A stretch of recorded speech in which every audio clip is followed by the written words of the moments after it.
বাংলাদেশ যোগ নিয়ে বিরোধী দলনেতা শুভেন্দু অধিকারী প্রশ্ন করাতেই ছ্যাক করে উঠলেন হুমায়ুন কবির।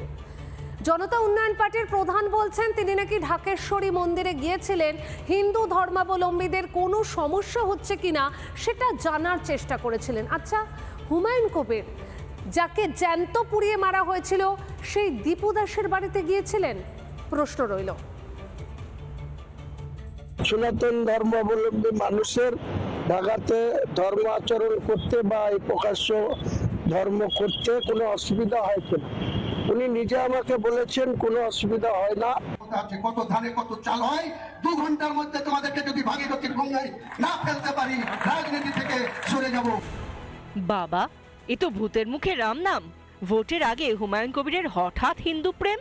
হুমায়ুন কবিরের মুখে এমন বচন বড্ড বেমানান, তাই না? আসলে জেইউপি চেয়ারম্যানের বাংলাদেশ সফর নিয়ে মঙ্গলবার বিস্ফোরক অভিযোগ করেন শুভেন্দু অধিকারী। এই তথাকথিত বাবরি মসজিদের শিলান্যাসের আগে, নতুন দল গঠনের আগে 7 দিন বাংলাদেশে কাটিয়েছেন হুমায়ুন কবির। তার 50%-এর বেশি অর্থ বাংলাদেশ থেকে এসেছে এবং হুমায়ুন কবির বাংলাদেশের জামাত, মমতা ব্যানার্জি সেতু। সাফাই দিতে গিয়ে হুমায়ুন সাহেব যা বললেন তাও অবশ্য সমালোচনার ঊর্ধ্বে নয়।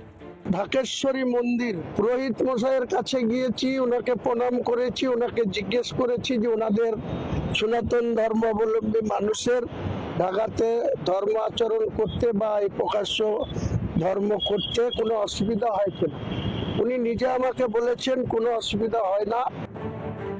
ইউনূস জামানায় বাংলাদেশে হিন্দুদের নির্বিচারে খুন করা হয়েছে।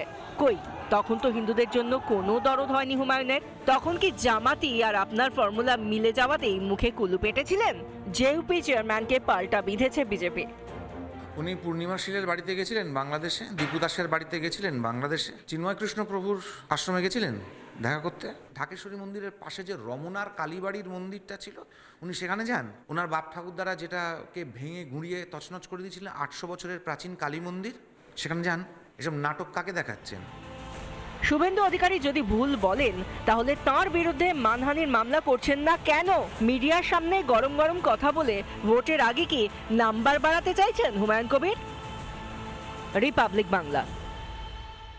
নানা ধরনের কন্টেন্ট দেখার জন্য লাইক করুন, শেয়ার করুন আমাদের ফেসবুক পেজ, সাবস্ক্রাইব করুন আমাদের ইউটিউব চ্যানেল।